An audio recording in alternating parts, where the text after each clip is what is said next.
Griffin, MEP. Thank you.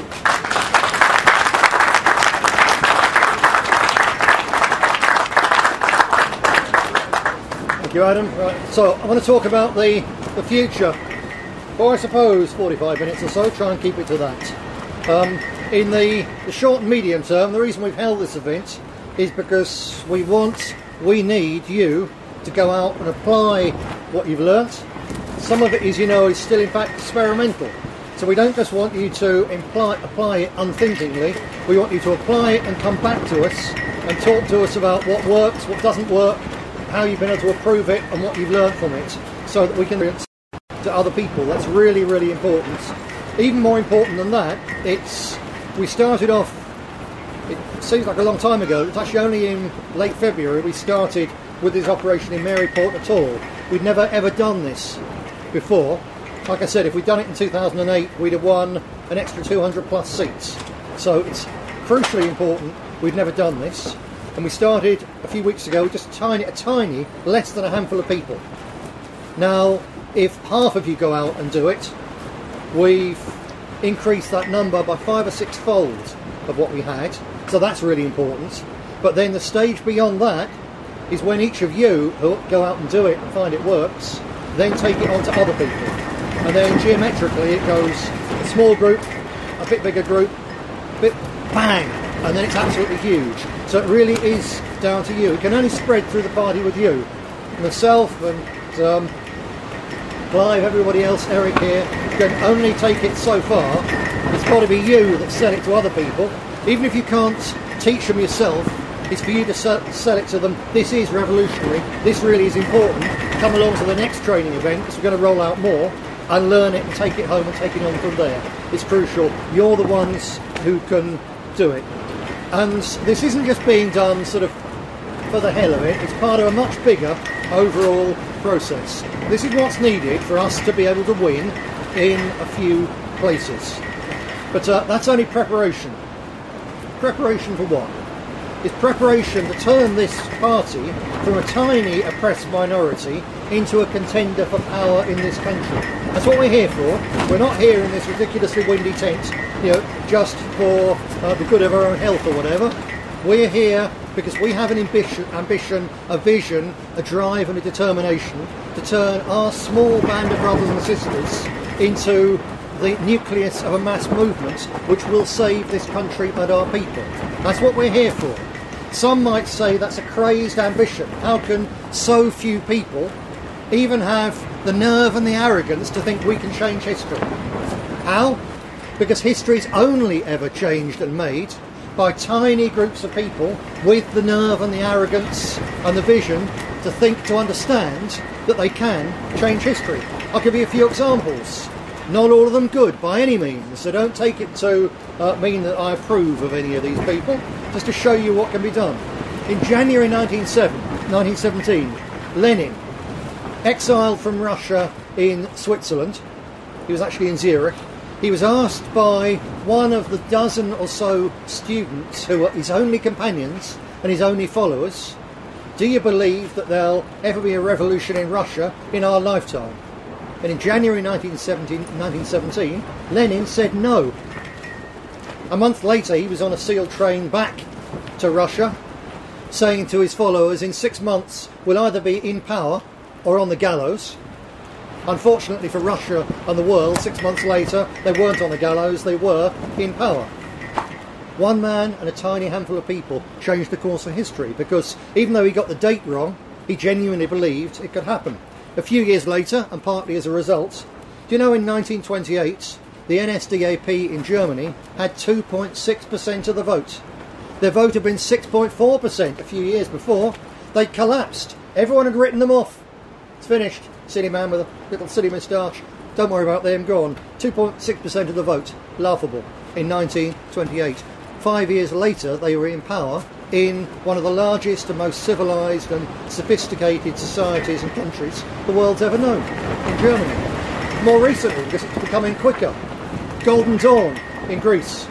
In the late 1990s, they shut themselves down. They've been around for years as a sort of a think tank, a discussion group. They put their toe into the political water. They found they got no response from the Greek people whatsoever. They shut Golden Dawn down only a few years ago. When was it? The last set of elections they fought, I think 3-4 years ago, they got 0.7% of the vote. Well under 1% of the votes was all they could get in Greece. As a comparison, we got over 6% in our European elections. An enormous difference, 1/10 of our size. And now, somewhere between 15 and 20% of the opinion polls, and a ruck of MPs, and so much power and influence and support that the rest of the Greek political establishment are talking about banning this political party because it's a threat to democracy. How the liberal left work. But there you go, came out of nowhere. Only it didn't, it came out of years and years and years of preparation and experimenting what works, what doesn't work, being prepared to listen, being prepared to learn, and being absolutely dedicated, committed to turning things around. And they're doing so. Another example, absolutely last year in Italy, after years of the same old tick-tock between middle left, middle right, middle left, liberal, middle right, going nowhere, an organisation led by a comedian, Beppe Grillo, who's no friend of our kind of politics, but they came from nowhere using social media to take 25% of the vote in Italy. Just an astounding change around. Now their votes collapsed since then because actually they don't know what to do with it. You actually had there an organisation which had not even a common programme. He wouldn't even let any of his spokesmen go on television if the press wanted to interview them, because everyone's got a different view. So the man running it wouldn't let them do anything. They had no common programme, nothing except a common contempt for the old political elite, and a vague, airy-fairy idea, well, everybody decide. So of course no one can decide, but still, 25% of the vote from nowhere. Look at UKIP. In 2010, don't ever forget this, we beat UKIP in a general election. They had millions and millions of pounds to spend on that election. We had the small change we could take out of our pockets, effectively, once we paid for the food for the kids, for the heating, for the mortgage, for running the car, for getting to work. What we had left as small change, we beat UKIP. They had the support of, even then, all the mainstream media, or at least they weren't attacking them. Every single piece of the mainstream media was attacking them, and despite all of that, we got more votes on average than they got, and we beat them in more places than they beat us. So we achieved that. Look at UKIP now. From the humiliation of being beaten by the most derided and demonised political party in British history, to taking 25% of the vote in the last elections, to being almost guaranteed to take more votes in next year's European elections than any other political party. That's a huge change around, especially, let's face it, if the Germans at the end of the disaster of the First World War and the Weimar Republic and mass inflation and all the rest of it, for them to do something radically different, you can vaguely understand it. For the Greeks to do something radically different when the internationalists had destroyed their economy, you can understand that. For the Italians to do something radically different, well, they're Italian, for God's sake, what do you expect? But for the British to make that sudden switch, in UKIP's favour even, let alone what they did in our favour before that started, really, it's remarkable. It's getting quicker and quicker. You look now, Egypt, Turkey, you've got places where established and repressive dictatorships, one way or another, are being overthrown or seriously challenged by ordinary people who a few months ago were not in the least bit involved in politics. Things can change very, very quickly. They can change when external circumstances make it possible to change. And every single one of those examples I briefly touched on, you must be vaguely aware of the external circumstances which have led to a rapid change. And you also must equally be aware that all those circumstances, with the exception of hyperinflation in Germany, all those circumstances apply to us here. Yes, we haven't lost a war like the Germans did or the Russians did. We've lost an empire, we've lost a decent society, we've lost our country, we've lost every single certainty that anyone my age and older was born and brought up with. It's all gone. This country has been obliterated in terms of what it used to be, more so than if we'd lost a major war. And on top of that, in any case, they've lost a war in Afghanistan. And yes, it hasn't killed a fraction of the number of young men who died in this country's previous wars, but because of the mass media and so on, it's felt. just as Vietnam in America, the Americans lost in Vietnam no more men in the whole period there than we lost on the first day of the Battle of the Somme. But it's scarred the American psychology ever since, because in our modern civilised world people aren't used to mass death and mass slaughter, and because it's on the television it brings it home. In the First World War every loss was a personal, private loss, whereas now every loss is shared by everybody. Lee Rigby is shared by everybody. So as far as the British public are concerned, when we pull out of Afghanistan and a few months later the Taliban are hanging their opponents on lampposts again, they will feel that as a terrible defeat for this country in war. And actually it will have been a terrible defeat.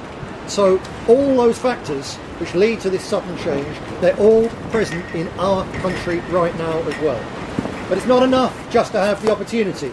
If there's not the organisation there to take advantage of it, and a serious organisation capable of growing, means every person here making, regardless of whether you think, oh, I'm quiet, I'm shy, I'm not educated, whatever, doesn't matter, every person here has to become a leader in their own field, in their own community, in their own group of people, one way or another. Everybody has to. External circumstances come and they go. Unless there's the organisation there to take advantage of it, nothing's going to happen. Someone else will benefit from it, or mere anarchy benefits. You have to be prepared, and that's what this weekend has been about. Not the sole preparation, but a step in preparation, and something that's certainly the first time we've rolled out several of these things. So it's something we'll go on, we'll be rolling them out, you'll be rolling them out. Every single one of these revolutions also has had some point or another new tactics and new technology. For Lenin it was the printing press and the idea of building the party around the paper. For Hitler and for Mussolini and so on, it was the radio. For the revolutionaries who've destroyed our society, the Frankfurt School leftists, including David Cameron, it's been the television and things like EastEnders. It's been the soap opera is the motor of their revolution, their war against our society. And now we've got new technology, which we're using. I'll come on to that.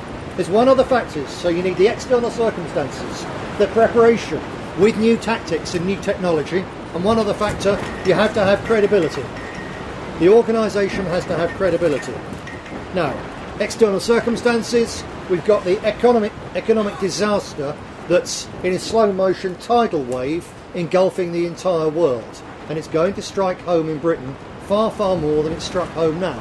And in fact, you go to parts of my constituency and places that you know, West Midlands, East Midlands and so on, there's already a grinding amount of depression and poverty and hopelessness before it's even struck home. But it's going to strike home one hell of a lot more. We've got the EU.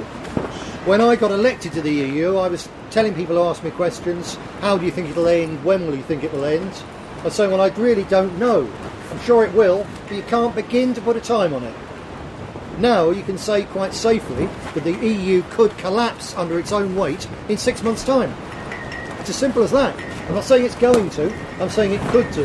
The whole currency side of things is so unstable, it's so impossible, the whole thing could collapse, and with it, all the political capital and remaining reputation for competence of an entire political class over the whole of Europe. And one after another, they could go down like dominoes, because they bet the whole family farm on this project, and it's failed. And they now can't put it back together. The only way they can put it back together is with tanks to impose the rule basically of German bankers on the whole of southern Europe. I'm telling you, they can't do it. They haven't got enough tanks and they haven't got the balls to do it. It's impossible. So the thing is going to collapse. On top of that, you've got Islamism, and all tied in with mass immigration. We all know that what happened last year, in August, last year, when you had devastation on the streets of London. We all know that can happen again. We also all know, especially those of you who come from the areas. See, London's a bit different actually. It's genuinely so mixed up. There's not one or two dominant communities in London, are there? There's hundreds of different peoples split around the place. There's no one big block who want to go to war with another big block. That's not the case in the Black Country. It's not the case in Burnley and Bolton and Preston and Bradford and Dewsbury, all over. There's us and there's them. It's going to be far, far worse than London. Everybody knows it. Everyone does. The powers that be are terrified of it. It's a key reason they're so terrified of us. And that's going to go bang. And even where it doesn't, there's, underneath in our people, there's this desperate fear and anger about what's been done to our country, just taking away our identity. And you can see that in that desperate and frankly absurd growth in support for UKIP on the idea they'll do something about mass immigration and so on. Where does that desperation that people swallow that nonsense come from?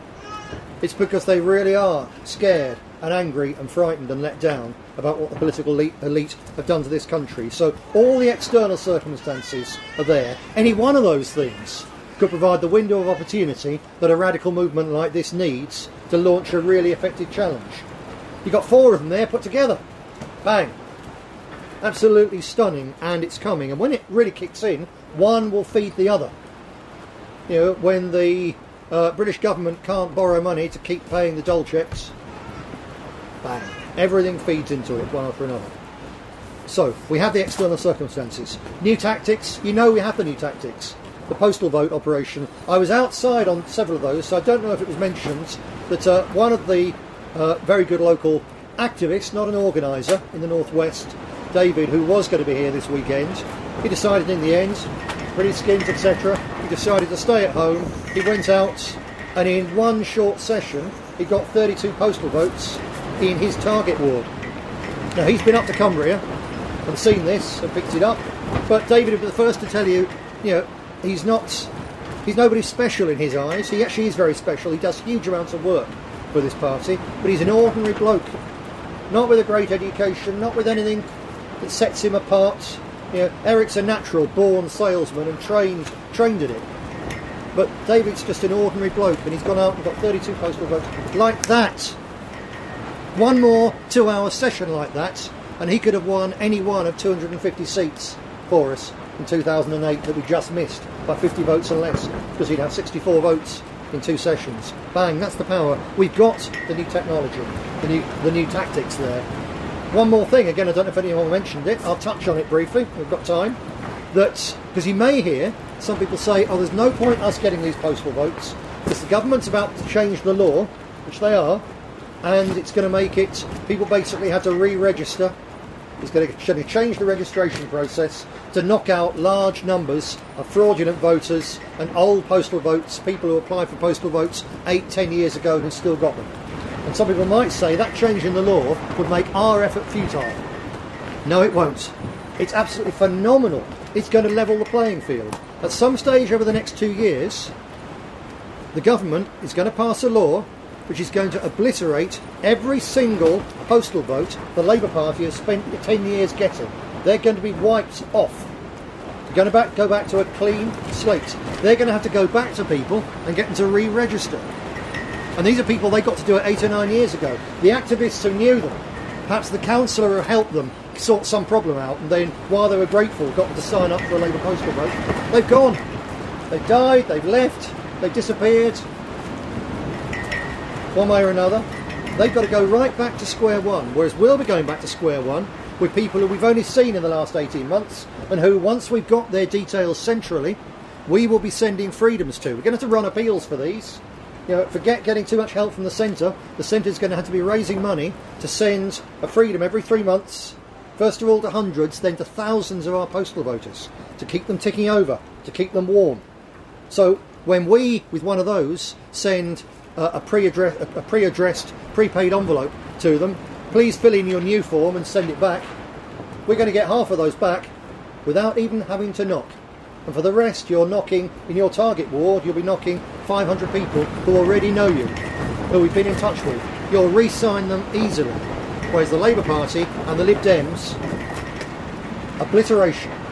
Level playing field, except for the fact that in our target wards, we will be ahead of the game. It's an incredibly powerful new tactic that we have. New technologies. We mentioned earlier on the online activism. About probably between a third and a half of the people here are online activists. If you're not and you do spend time online, register. I'm going to. I still haven't. But we've got a lot more. We've now got, I think it's 360 online activists. Their collective reach is something like 150,000 contacts.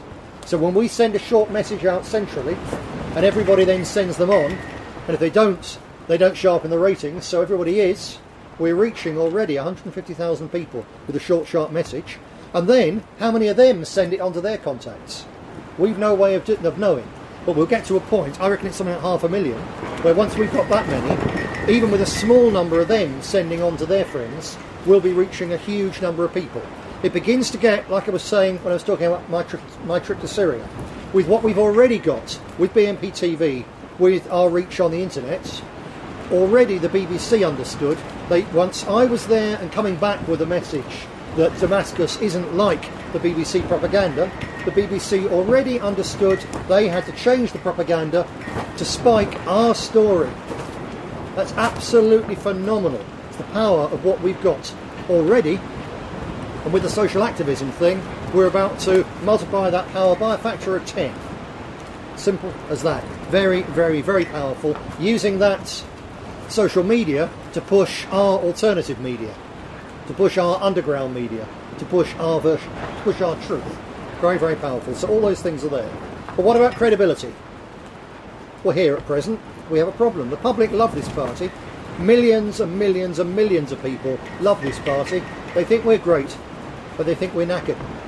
They think it's over. They think we've gone, some of them. Or, it's all just UKIP. I said, UKIP won't be there forever. So we have to win back credibility and build on this. This is 2 stages. First of all, forget the public out there. Think about nationalists. People you know, people you've known, and so on. Well, we're halfway there, because going back 2 years, we were supposed to be finished, and someone else was going to take over. Every single rival we have has failed. Gone. Or just marking time, dead. Dead in the door. Dead in the water, doing nothing. We've won the battle, first for survival, and we've already won the battle for supremacy within the nationalist movement in Britain, which is quite a small thing, but it's a very significant thing when you're seeking to push on, because you have to secure your base first. And before we can win over the public, we had to survive and secure our base within British nationalism. We've done that. But it was a close run thing, and it was at terrible cost. We've taken terrible damage, organisationally, structurally. We put the financial damage right in terms of being in the red, but still in terms of income we're down. We've been saved by several very, very good bequests, and we've worked very hard to ensure we've got more. But we don't want that. We actually need to survive and be able to grow on the basis of current income. That's from current members. That's from current people. We need to work on that. The close run thing, a terrible cost, and now we are rebuilding. And if half the people who've been here this weekend take back half of what we've done this weekend and apply it, that alone, and that's a minimum, if everybody does it, we'll shoot ahead. But if we just get that minimum, then we will speed up our advance. And the advance is very important, not least because some of the people who were with us and have gone, some of them have gone forever. Some of them we don't want back. Some of them, they've had their time, and in fact it was their way of bailing out, because with debts and the mortgage or the kids or work, whatever it is, they've had enough. There's a shelf life a lot of people have. And fair play, people do their bit, at least they've done that, and they go. So some of them have gone, not to come back. There's other people out there who are sitting and waiting. I know I've been in that position myself years ago, just waiting. I'd still love to do something. Is it worthwhile? And every time we do something else which is worthwhile, I tell you, because I get reports every now and again from membership, we get 2 or 3 more people trickling back who've been involved in the past, who've been live wires in the past, who can actually take on this kind of weekends, what you can teach them, and do useful things with it. People who are potentially good candidates, good community leaders. 2 or 3 more come back. 2 or 3 people doesn't sound very much, but you know yourselves, as organisers, as activists, you know that 1 more good person as part of your team gives a huge extra impetus to what you can get done, because they enthuse others, they help you, they take the load off, and so on. So even a few more people makes a difference. And every time we make 1 further of these advances, we get a few more of those people back, and it strengthens this party. Nobody else is even doing that. It's not a question of will someone else make it. No, there's only us. It's a question of how quickly will we make it. And that's what makes it so important that we close the gap there with nationalists and get these people back. With the public, I think they've worked out the fact that we're still here. you know, the publicity we got from the Lee Rigby demonstration, me being in Syria and so on, we constantly get publicity enough to remind people that we're still here. So yesterday, the EDL leader managed to get himself arrested, quite a neat stunt, but a number of the papers covering it have mentioned the fact that only a couple of weeks ago, the Metropolitan Police also banned our protest about Lee Rigby. So even when they do things, we get a spin-off of it because we were there first on this one. So the public know that we're around, and there is this huge gap and sympathy for us out there. So there's plenty there to work on. We've got the presence in the headlines. They know we're alive. We need to build on that because it's not enough to be alive. We have to grow. To grow, we have to get new people in. Like I said before, most nationalists have a shelf life. And if you're only relying on the people who are with you, one by one they drop out. The important thing is you have to have more people coming in than you're losing. You're always going to lose people. You can't hold everyone all the time. You have to have more people coming in. It can be quite a narrow balance actually. It doesn't matter too much. As long as there's one more coming in than has gone out in a period, then you're gaining. And we're back in that position, but we need to speed it up because we really need to grow. So we need to go out and do things that help us grow. Not sit in a pub with a small group of people talking about what the problem is, but actually reaching out. The stalls that we've done, and there'll be another wave of those this summer with material from my MEP's allowance, which means that even the most skint old branch or the most skint new group doesn't even have to buy those things. As long as you're using them, you get them for free. And the public can't quite tell the difference between Nick Griffin on one hand and the BNP. It's a simple fact. So you're putting those out, it does the job. So the tools are there to get stalls, to get signatories. But I hope something that came across probably in today's talk that Eric was doing, a discussion there, if it wasn't direct, apply it now, that time and time again, when people are out on a stall, someone comes up full of enthusiasm, they sign, they take a paper, we let them go. What the hell's this about? That's a lead, that's a sale. Grab them and don't let them go until you've got, at the very least, phone number, email, when they're going to come to a meeting, sell them a paper subscription, sell them a membership, get them to commit themselves to coming out in Maryport, something I'm sure wasn't mentioned. One of the leaflets there had, yes, I'd like, as an option, I want more information, I want a postal vote. An option was, I'd like to get involved, I'd like to help by giving out 50 leaflets.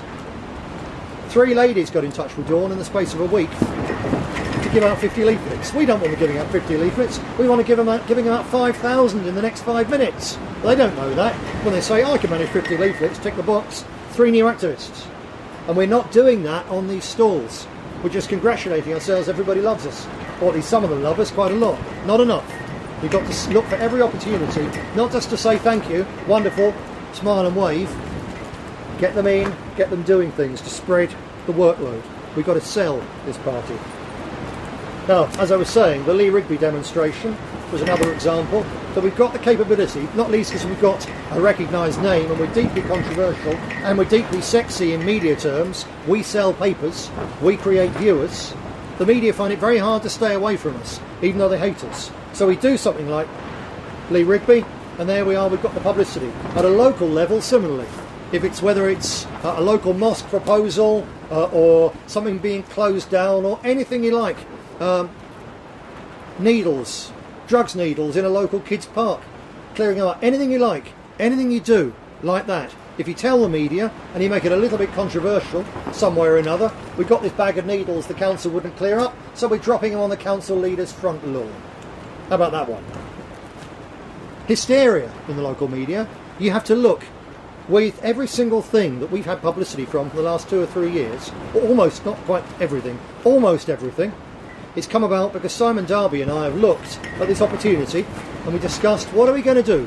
And then I've talked to Adam from an organisational point of view, to other people, to Clive from a treasury point of view, and we decided we're going to do something. And we go and poke our noses in an issue. The issues don't come to us. It's the same at local level. You have to see an issue. It can be the best issue in the world. Unless you take advantage of it, unless you produce a leaflet, hence the digital duplicator operation and so on, because we used to have a lot of those, we drop back, we need more of them again. Unless you produce a leaflet quickly, unless you get out there, unless you do it with some kind of cheek or nerve or something which offends someone in the establishment, Unless you do it, the issue will pass you by. But if you go out and get it, you will make it your issue in the area and you will get the benefit. But we can't do it centrally. We can provide help. If anyone here wants to learn how to write leaflets, not just how to produce them, and you've got a little bit of an ability writing, then please get in touch with me and I'll teach you how to write a good leaflet, because we're short on that as well. But I can't do them. Charlie can't do them, or we can't do them from a distance. It has to be from you and people like you for us to take advantage of these things. Looking ahead, I'm thinking, as Adam was talking about Michael Gove, I was thinking, yeah, well, we need to see Michael Gove in court, by hook or by crook. But more than that, I was thinking Michael Gove's got to stand for re-election in 2015. I don't even know where the horrible little creature sits for. Does anyone know? Where's the MP for? Don't know. Somewhere in Surrey. Well, that's good. Well, lardy effing da.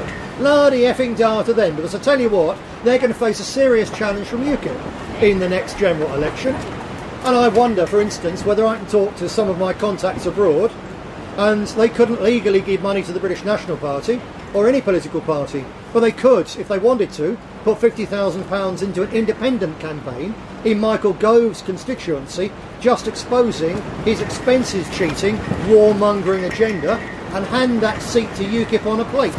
I don't want to see UKIP win seats, but the idea of being able to say to our friends, new friends overseas, do you want to decapitate the Tory establishment, the Tory regime? They try to do it to you with bombs. You can do it to them by funding a candidate who puts out propaganda, and we could do it against 5 or 6 people who put their heads way above the parapet as the arch neocons who are trying to drag this country and our poor soldiers and our taxpayers into someone else's bloody evil war. We can say, right, we'll give the opposition a very good chance at voting those people out in the next general election. I rather fancy that. I'm going to do that, but that's for me and for them. But what about us? Why don't we, for instance, with Michael Gove, I think that we should be able to target someone like that with a small dedicated group of activists who, with a minibus, will travel wherever he's announced he's going to speak somewhere, to some Tory constituency association. We should be there, on his back, heckling, handing out leaflets, exposing what that man is. I think and we'd certainly get publicity out of it, for sure, and we would frighten people like that into doing the decent thing, which is accepting that we are a legitimate political party and that as such we have the right to campaign and be effective and to have jobs, and they can hate us all they like and they can oppose us all they like and they can lie about us, but they can't misuse the apparatus of the state to persecute our members without it coming back on them. I think we can do that. You fancy that one? Right, we'll have a crack at that. Which brings me on, therefore, to do that, we need small teams. Only small teams of people. The days at present of mass activism are broadly gone because people can't afford the time and they can't afford to travel overall. That's just where we are in Britain. It's only going to get worse. So for us to maintain an activist presence, we have to do something that doesn't rely on that.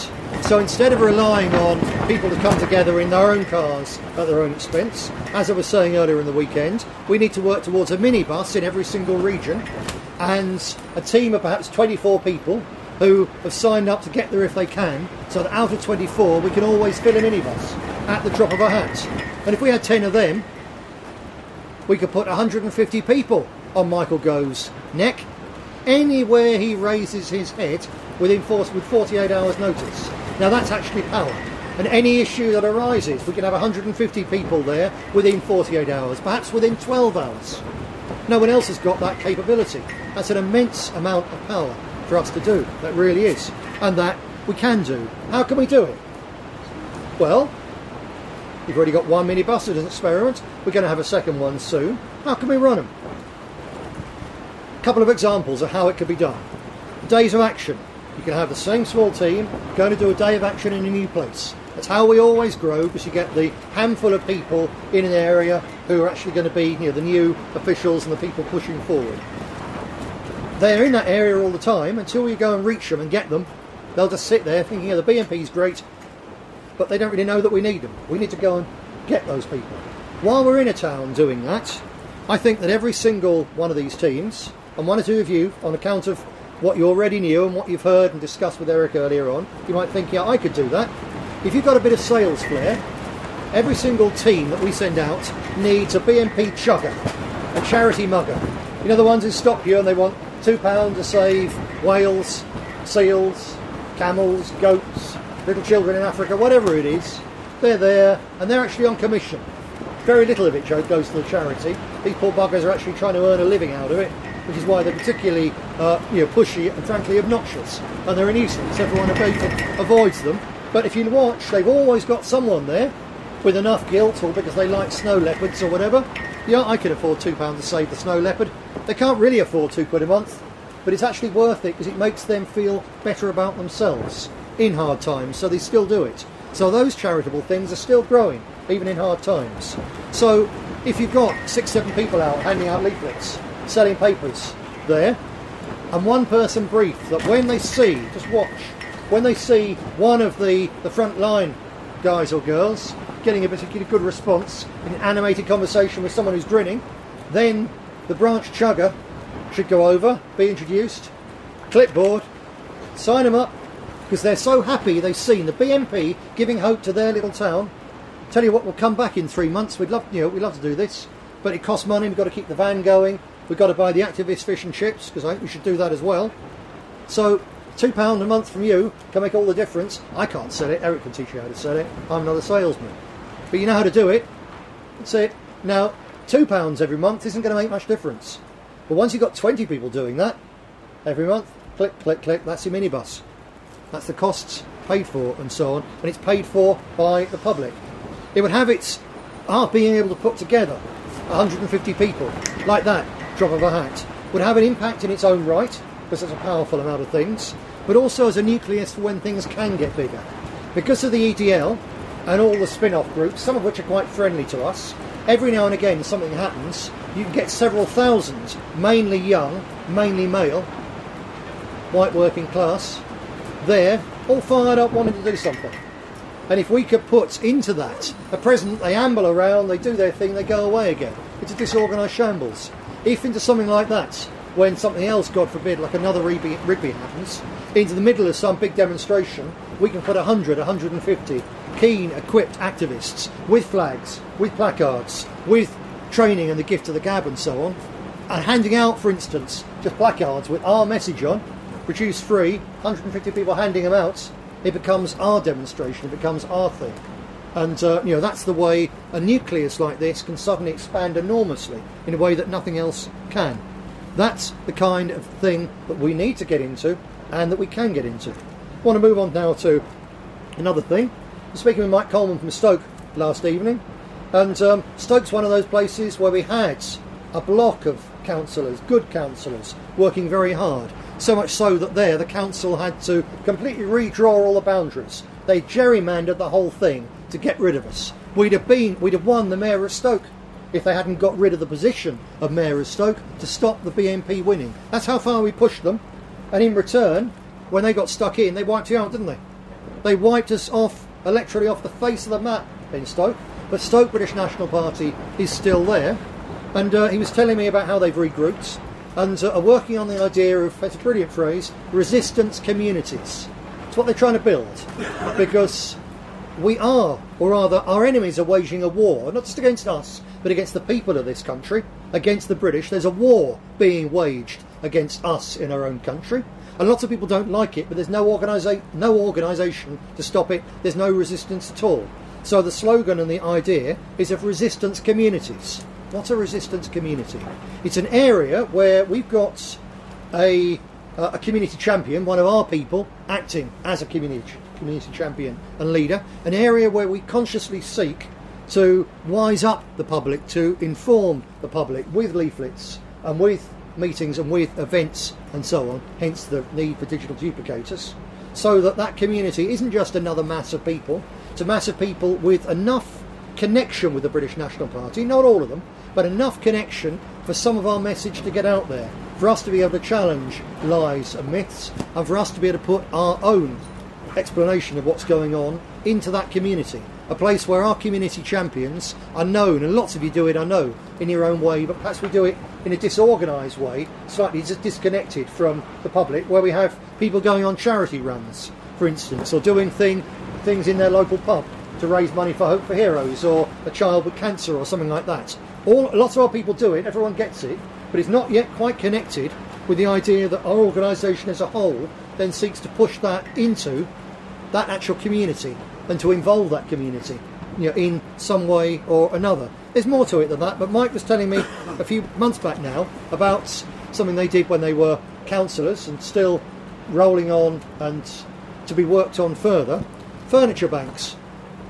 That you come across people sometimes who are moving or whatever. You might help them move. If you've got the minibus, whip the seats out, you can help people move, help them take away. Ken Griffiths was telling me yesterday about taking rubbish away for an old lady, one of our ex-members' widows, and doing stuff and helping her out, because we help our own people. So you help people move stuff, and they got, well, I don't want that fridge, I don't want that set of table and chairs. So if you've got a garage you can store it in, you've got that, and then you can put word out on the grapevine, perhaps on a leaflet, free to a good home. And then if you've got something you want to get rid of, which could equally could be free to a good home, there's lots of other people do it, Free Cycle, other people like that do it, but we don't do it, except in Stoke. But once you've got the minibuses, you can do it absolutely anywhere. And I know from years ago, when we first started to touch on community politics in the Black Country, in the days of the Edwardses, they found the first 10 people they helped didn't appear to make any difference. First 20 people they'd helped in a ward didn't make any difference. Once they'd helped 25 people, all of a sudden word was going round, and they were getting calls from people they'd never even heard of. And they were asking, how did you get my number and why? Well, so-and-so said, if you want help, you talk to the local BNP. Like I say, when you just do a few, it doesn't work. There's a take-off point in each community. And the take-off point appears to be, what are the wards there? About 5,000 houses? Bigger. So 9,500 houses. So you're talking about 20,000 people. The take-off point is help 25 families. And then you reach so many people that more and more people hear about it. So it's not out of reach. It's a practical thing to do. I know the Londoners and so on have been working on the food bank idea more. That's something we're still developing and working on that. It's a very small space, from having a food bank in a local ward to having a charity shop, because our high streets are devastated. Shop after shop after shop with nothing in it. Now, I'm not necessarily talking about a long-term charity shop. In fact, you could simply say you're going to set one up, and the local Labour Party will go berserk, and the council will go berserk. We could quite possibly get enormous. If we'd done one somewhere, one place in the country, everywhere else could actually be a scam. And we'd still get publicity. I don't want it to be a scam. I'd like to see dozens of those. Because lots of people, they give stuff to charity, especially the shops. It's partly just a way of getting rid of it. But still, they're selective about which shop they give to. And you bet your life that people who are on our wavelength don't really want to give things to a shop which is helping the third world. Because with the best wood in the world, it's living next door to them now, and they don't like it. Simple, isn't it? All sorts of our people would rather give something to help local people. It's a natural thing, to help their neighbours, to help their community. So if we were to develop that we develop this kind of thing, what starts with a food bank and ends up further down the line as a charity shop, where people come and they give stuff and then it helps local people, well, if the local political establishment close that down, an even bigger disaster for them. If they let it run, we gain. If they find a way to close it down, we gain. So things like that, that's the kind of things that we need to move into. The food bank, I was discussing with several people up in Maryport, the idea there. We know we've got really solid support. Could be in other places. If you have a food bank where you're going around, you're collecting door to door, as we suggested, for bric-a-brac to then sell to raise money, and you're going back to tell people what you've achieved and so on, then everybody likes some kind of flutter. Why not have raffle tickets to raise money for a community minibus? So up in Maryport, they've closed the job centre, so people unemployed now have to get a bus, quite expensive, to Whitehaven and back. So a minibus there would have a community use. And once you've got a minibus and you've got a qualified driver and it's there and it's insured, well, then you can take pensioners out. You can take youngsters out to the seaside. You can do all sorts of things with it. And when it's not in use for the local community, it can take local activists from the community to go and join the 140 community activists harassing Michael Gove. There you go. These are the kind of things that there's nothing in what I've said we can't do. 2 or 3 of you could do any one of these things I've said. We won't all do them. It won't all happen, but we could do it. It's within our reach. And if we did things like that, it would have an immense effect. What about the money? I'll tell you this. 1,500 quid for a minibus, 500 quid to keep it running, 2,000 quid. We blow that without thinking it in a general election in one parliamentary seat. It's like the Chinese, proverbial Chinese meal. One fart and it's gone. Put that same effort into a minibus, and not just to sit there, you know, rotting away and be used once or twice a year to come to an event like this, but actually with a programme to use it for things like this, and it would revolutionise what we do and how we're perceived by the public. That's the kind of thing that we can do to grow. All of it's doable. There's nothing we've done this weekend which can't be rolled out by every single person here and more beyond the party. There's nothing in what I've talked about just now which can't be done by people here and rolled out more and more outside the party. The only thing stopping it is if in here we can't be bothered, or if we'd rather sit on our fat backsides. Other than that, we can do it if we want it. It's all doable. When we get 1,000 more members for this party, we can, at that point, just 1,000 more members, and we're independent of legacy income. At present, we're relying on legacy income, and we've got a pot coming in for the next couple of years. It's stable, but it's not good enough because we're eating into our capital to survive. That's not a good position to be in. 1,000 more members, and that's not the case. Every penny coming in by legacy can then be invested in something which is really extra, instead of just keeping the party rolling, paying for the machine. All we need is 1,000 more members, and we're stable forever and a day. 2,000 more, it's not that much, just 2,000 more, so it's 200 in each region. That's not very much. It's in an average region, that's 10 or 15 in every local place where we've got people active. That's all. It's nothing particularly major. 2,000, and everything I've spoken about in the last half hour could be funded just from that extra alone, without us having to go out and find other sources of income.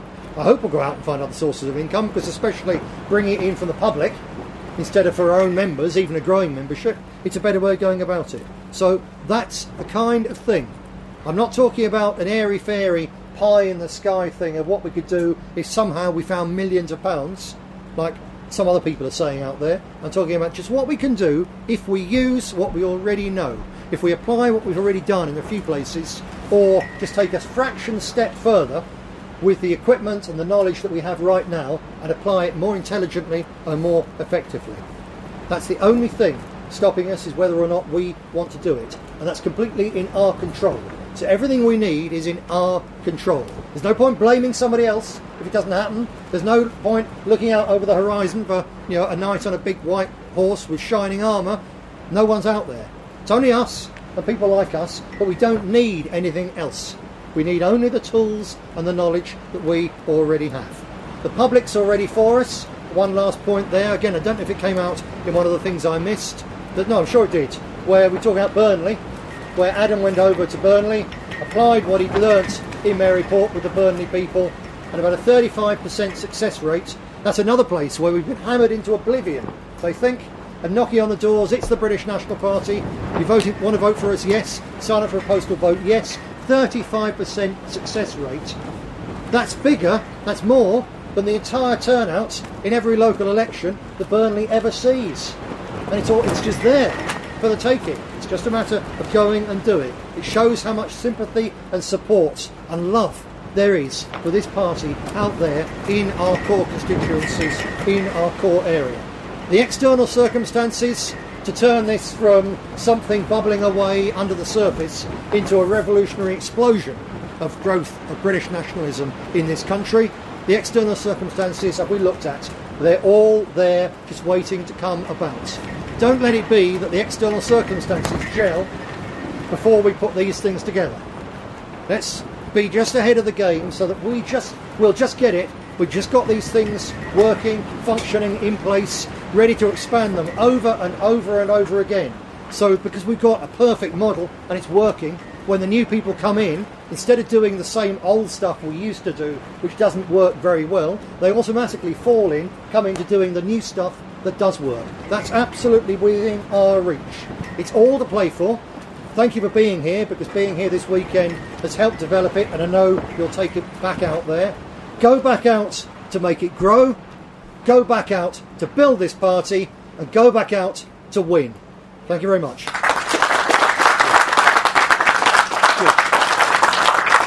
Yes, thank you very much.